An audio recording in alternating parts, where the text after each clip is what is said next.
All right. So first up, The Smashing Machine is the new movie from Benny Safdie, one half of the Safdie brothers, whom we love. These guys are grade A pimps, but it's not both of them. Can we take that again? Let's restart. We've got Josh coming with Marty Supreme later this year. And so everyone's been saying, which Safdie has the juice? And I think after seeing The Smashing Machine, I think it might be Josh. This is not a bad movie. I didn't hate this movie. I think it's sitting well in my head a little bit better as the days go on, but I just thought it was fine. I thought it was very okay.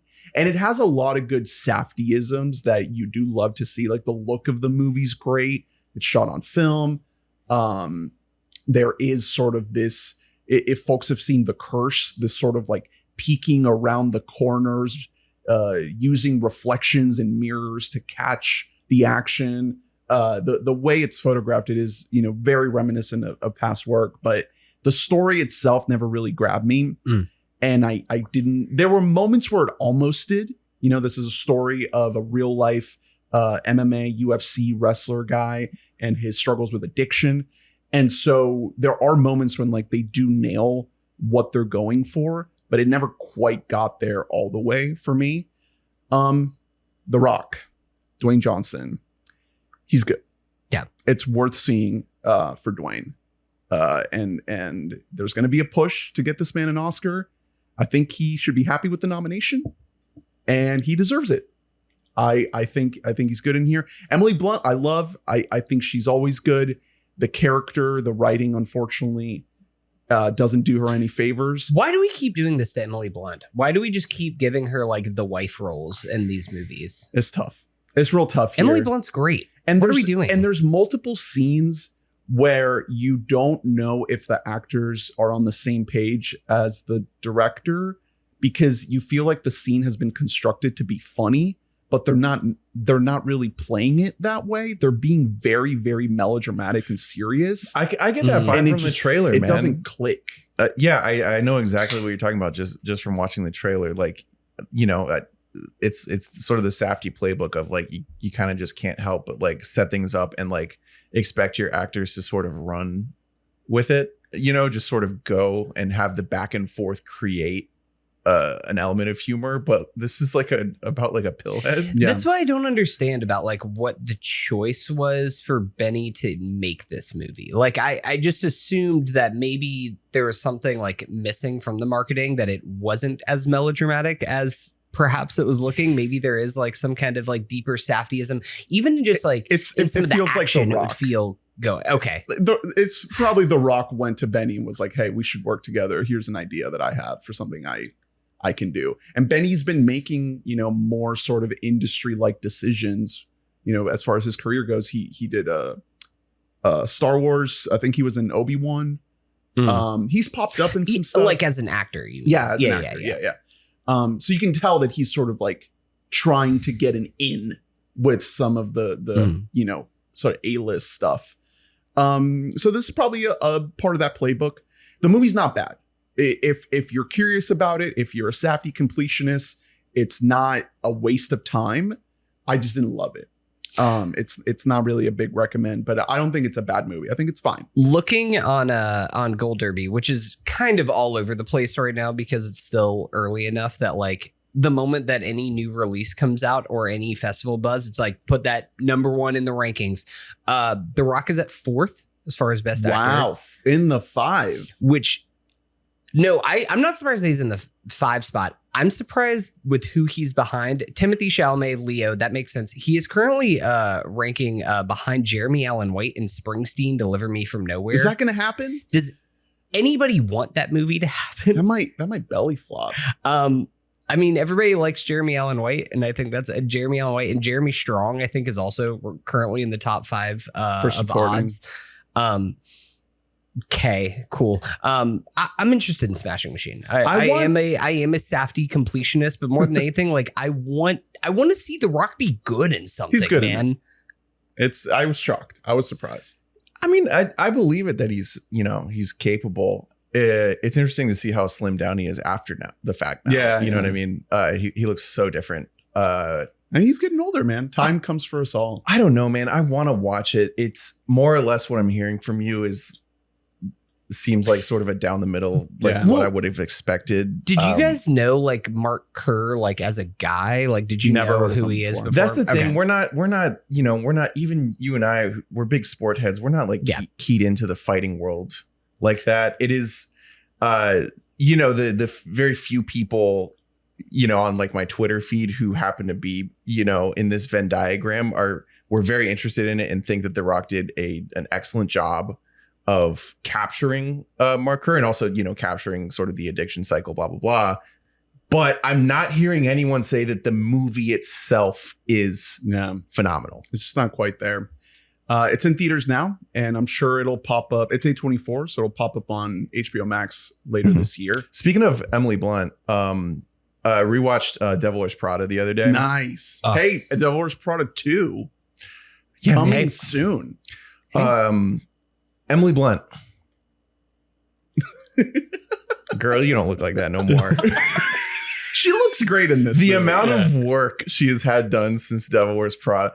I knew, in my head, I was like, yeah. No, it's different face. It's crazy. She's also getting those Office royalties. They're going to the same bank account. Mm-hmm. So The Office? Yeah, from The Office. She's in The Office? No, her man's. Yeah, Krasinski. Oh God. They have a joint bank account. I forgot about the residuals are still cashing. He takes the paper, that EP credit. They're getting something. I always think about A Quiet Place, and I never think about John Krasinski.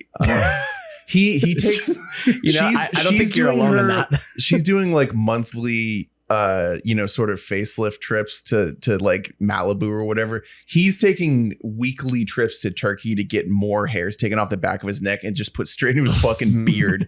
Dude, it's the most fake looking beard I've ever seen in my life. It looks like CGI'd beard. Like it looks like the opposite of whenever Henry Cavill had the mustache removed. They just added a beard onto him. Apparently he's a nightmare to work with. All the Jack Ryan people. Yeah, 100% believe it. That totally tracks. Yeah, you hear rumblings. I really do think that it was a special performance in The Office. He did a great job, blah, blah, blah. Toward the end of The Office, even there were a couple of rumblings. And then if you ask, like, for example, the Office ladies now, if they see him ever, they're like, no. Man, going back to Emily Blunt, like, I think a movie like Fall Guy, which is now just completely lost to time because they really bungled the release of that movie, that showed that like Emily Blunt does still have it. Like she's still got the sauce. She can still be really funny. She can still be like very charming in a movie. I was probably a little too harsh on that movie. Why? Yeah, the movie is great. It's a fun time. Gosling is amazing in that movie. Project Hail Mary coming soon. A movie that I had not seen the trailer until a movie that we're talking about later. And that was a fun experience. All right. Next up, we got a chance to see A House of Dynamite early in the theater. This is going to be on Netflix later this month. It's going to have a short theatrical run. I don't know how Netflix picks and chooses which ones they do these for. This is a Katherine Bigelow movie, so that probably has something to do with it. This is a massive cast. Rebecca Ferguson, Tracy Letts, Idris Elba, Anthony Ramos. There's a bunch of people in this. Some people just have like one scene, like Jared Harris? Yeah, Jared Harris. Jason Clarke. It just like shows up in this movie, and you're like, Jason Clarke just showed up for like one scene in this. This is a tough. Caitlin Dever is in literally like 45 seconds of this movie. This is a tough movie to talk about, because I guess we'll give the premise. We can get the premise and talk about the structure of the movie, because I have some like spoiler-free thoughts for this movie. The premise of the movie is that a nuclear missile is launched at the United States, and it is in real time, all of the decisions, all of the conversations that happen as the missile is in the air. So it's like a War of the Worlds type film. War of the Worlds : 2025. Parentheses 2025. Yeah. Parentheses 2020. Yeah. Ice Cube is not in this film, unfortunately. Fuck. And so, you're in the room in the situation room as people in high levels of command and power at the US government are discovering and dealing with an incoming nuke. So that's kind of the pitch here. I have to give away, I'm not going to spoil the movie, but in order to really give my thoughts in an honest way, I have to give away the fact that this movie has a really dumb ending. No, well, I don't even think that it's so. Before we even talk about the ending at all, I do want to talk. It is recontextualizing like my feelings on the movie. The ending is really bad. So Ernest, I don't remember the last time that this happened in a theater where Ernest let out an audible. This is a press screening. You let out an audible. What the fuck? Like as it cut to black. You were pissed. I could tell. I could feel it. Your seat radiating. I was pissed. Yeah. So because I like this movie. It's an enjoyable thriller. It's like captivating. Yeah. And then the ending is horrendous. See, so I'm kind of two minds of this movie, and I don't want to get too much into it because this movie has you know what type of movie you're never in two minds about is a good movie. Yeah. Well, okay. I'm kind of getting to that. The thing is that there is a lot about this movie that works. If you don't want to know anything about this movie whatsoever, then skip ahead like 20 seconds. But the central plot device that is used the here structure is it is split up into 3 distinct acts, and we are essentially seeing the same story take place in all 3 acts, but with different characters. That's why you have this sprawling cast. So because of that, there is a level of confidence with the plotting and with the screenplay that I admire. However, it's kind of one of those things that's like, you got to make this shit pay off. Yeah. Because each individual act is not better than the sum of its parts. It ultimately feels deflating more than it feels like the jubilation. You get this build, and then cut to black, and then we start over. And we never actually get that like exaltation, that climax that you're looking for. It's repetitive. And there's a purpose to that. Like there is a point, without, again, talking about the plot specifics of the movie and what it's trying to say, there is a reason for it to end that way. And I understand why it does that. But it still doesn't make it for a satisfying movie. It's so frustrating and incredibly unsatisfying. Yeah. So unsatisfying that, like I said, it made me recontextualize my feelings on the whole movie. And as much as I enjoyed a lot of this movie, as much as Ernie's in the bag for Rebecca Ferguson, brother. There's one key point, which is that Rebecca Ferguson, again, skip ahead like 15 seconds if you don't want to hear this. Rebecca Ferguson is not in any more than like the first act of this movie, and I think that that's really coloring Ernest's point of view. Ernest was like, thinking, when are we getting back to mommy? It like broke your streak. It was the longest that you hadn't seen a picture of Rebecca Ferguson at 1 hour in the last 10 years. You're not like this for anyone else. It always fascinates. It's just, that's your girl. She's my Dune mom. Yeah. You get so freaky. She's my sand wife. It's because the MI combined with the Dune. Yeah, that was it. It's just, it's too up your alley. It's like you see her every day, basically. Yeah. When she drinks that worm blood, that's how I want her to react to my worm blood, if you know what I mean. Yeah. The worm blood that makes you Aryan. Yeah. Your favorite version of her was like leading a jihad, right? That was your favorite version of her. So House of Dynamite is not very good. Okay. Sorry to Katherine Bigelow. I think that it is good. I just wanted don't think to like this movie. I think that it's like, it ends up kind of netting out at like a okay. Hey, go watch Point Break. You want some good Bigelow? Hey, watch The Hurt Locker. Mm-hmm. It's a good movie. Have you seen Point Break yet? Yeah. Okay. Point Break rocks. I need to. It's a banger. Ernest. It is. I'm gonna. I rented it from the public library. It's top 10 90s overall for me. I'm gonna do it. Incredible. Perfect.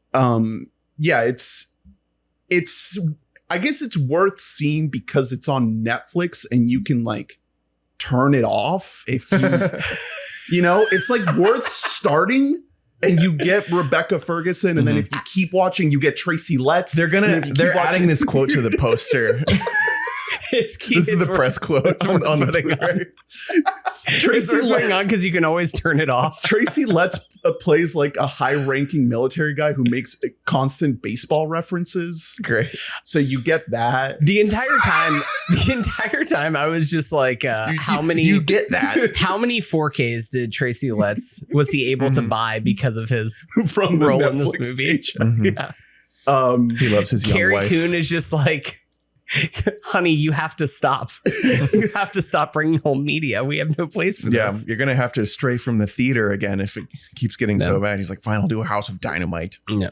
So, fire it up when it comes on Netflix. Make up your own mind about it. Just know that the ending will piss you off.